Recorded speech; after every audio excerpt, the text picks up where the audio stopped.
SIR এর শুনানিতে ডাক পাওয়ার পর প্রমাণপত্র হিসাবে ডোমিসিয়াল সার্টিফিকেট জমা দিয়েছেন বহু ভোটার। সেই সব শংসাপত্র আর প্রামাণ্য নথি বলে গ্রহণযোগ্য হবে না, কমিশন সূত্রে এমনটাই খবর।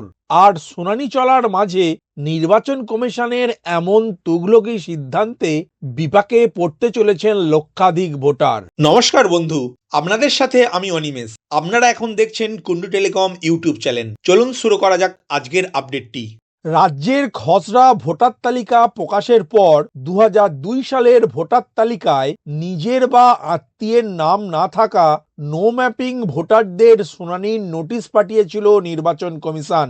বলা হয়েছিল কমিশনের নির্ধারিত 13টি নথির মধ্যে যে কোনো একটি নথি জমা দিয়ে নিজেকে ভারতীয় ভোটার হিসাবে প্রমাণ করতে হবে শুনানিতে ডাক পাওয়া সংশ্লিষ্ট ব্যক্তিকে।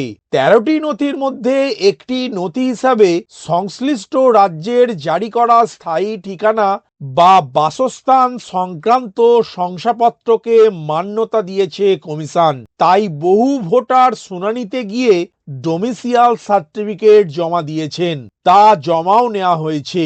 প্রথমে কমিশন জানিয়েছিল এই সমস্ত সার্টিফিকেট গ্রহণযোগ্য কিনা তা যাচাই করবেন জেলা শাসক বা ডিইওরা।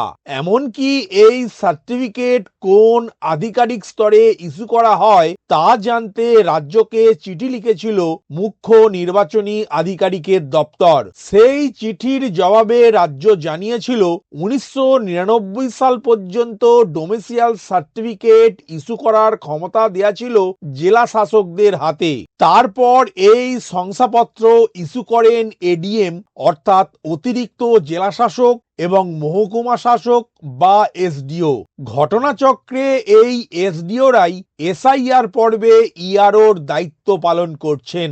রাজ্যের তরফে এই চিঠি পাওয়ার পরেই ডোমিসিয়াল সার্টিফিকেট গ্রহণযোগ্য হবে কিনা তা জানতে চেয়ে দিল্লিতে নির্বাচন কমিশনের কাছে চিঠি পাঠিয়েছিল রাজ্যের সিইও অফিস। সূত্রের খবর, সেই চিঠির পরিপ্রেক্ষিতেই নির্বাচন কমিশন সিদ্ধান্ত নিয়েছে ডোমিসিয়াল সার্টিফিকেট এক্ষেত্রে প্রামাণ্য নথি হিসাবে গ্রহণযোগ্য হবে না। কমিশনের এহেন সিদ্ধান্তে স্বাভাবিকভাবেই অনিশ্চিত হয়ে গেল বহু ভোটারের ভাগ্য। কিন্তু কমিশনের যুক্তি, রাজ্যের জারি করা স্থায়ী ঠিকানা বা বাসস্থান সংক্রান্ত শংসাপত্র বলতে যা বোঝায় রাজ্যের ডোমিসিয়াল সার্টিফিকেট তা নয়, ফলে এক্ষেত্রে তা গ্রহণযোগ্য নথি বলে গণ্য হতে পারে না। নির্বাচন কমিশন নির্ধারিত ওই 13টি নথির বাইরে অন্য নথি জমা নেওয়ার ক্ষেত্রেও নিষেধাজ্ঞা জারি হতে পারে বলেই খবর। যারা শুনানিতে গিয়ে ইতিমধ্যেই ডোমিসিয়াল সার্টিফিকেট জমা দিয়েছিলেন তাদের ফের শুনানির জন্য ডেকে পাঠানো হতে পারে বলেই জানা যাচ্ছে। ভিডিওটি প্রথম থেকে শেষ পর্যন্ত দেখার জন্য ধন্যবাদ। এই ইনফরমেটিভ আজকের আপডেটটি আপনার বন্ধু ও পরিচিতদের জানাতে বেশি বেশি করে শেয়ার করবেন, আর অবশ্যই কমেন্ট করবেন ভিডিও সম্বন্ধে আপনার কোনো ডাউট বা জিজ্ঞাসা থাকলে, এবং আপনার কোনো মতামত জানাবেন। ভালো থাকবেন, সুস্থ থাকবেন।